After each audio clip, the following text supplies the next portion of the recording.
बहुत समय पहले मध्य पूर्व के हृदय में एक भूमि थी जिसे पवित्र भूमि के नाम से जाना जाता था।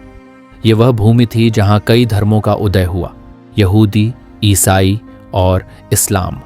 इस भूमि को बाइबल में कनान कहा गया और यहूदियों के लिए यह धरती बहुत महत्वपूर्ण थी।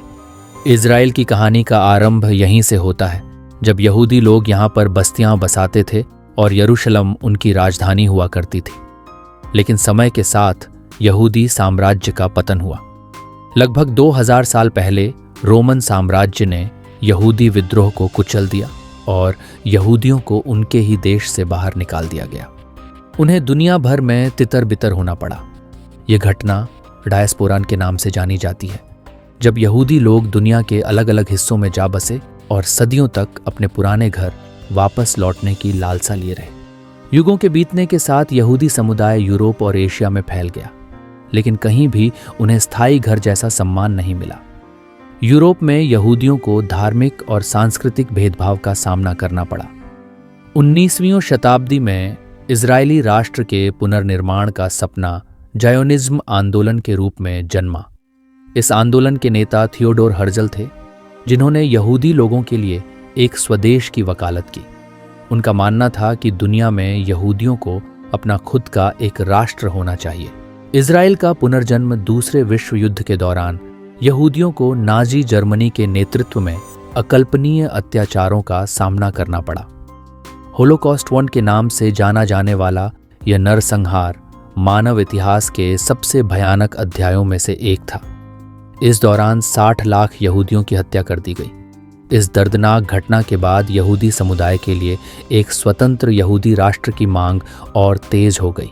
1947 में संयुक्त राष्ट्र ने फलस्तीन को 2 राज्यों में विभाजित करने का प्रस्ताव दिया, एक यहूदी राज्य और एक अरब राज्य।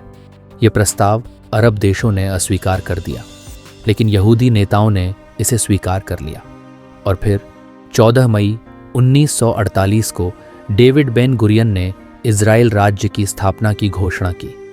यह दिन यहूदियों के लिए बेहद महत्वपूर्ण था, क्योंकि यह उनके लिए हजारों साल बाद अपने स्वदेश लौटने की शुरुआत थी। शुरुआती संघर्ष और युद्ध इजराइल के जन्म के साथ ही संघर्ष की शुरुआत हो गई। अरब देशों ने इस नए यहूदी राज्य को स्वीकार नहीं किया और 1948 में इजराइल और उसके पड़ोसी अरब देशों के बीच पहला अरब इजराइल युद्ध शुरू हुआ। यह युद्ध इजराइल के अस्तित्व के लिए लड़ाई थी और यहूदी राज्य ने अपनी सीमाओं को सुरक्षित कर लिया।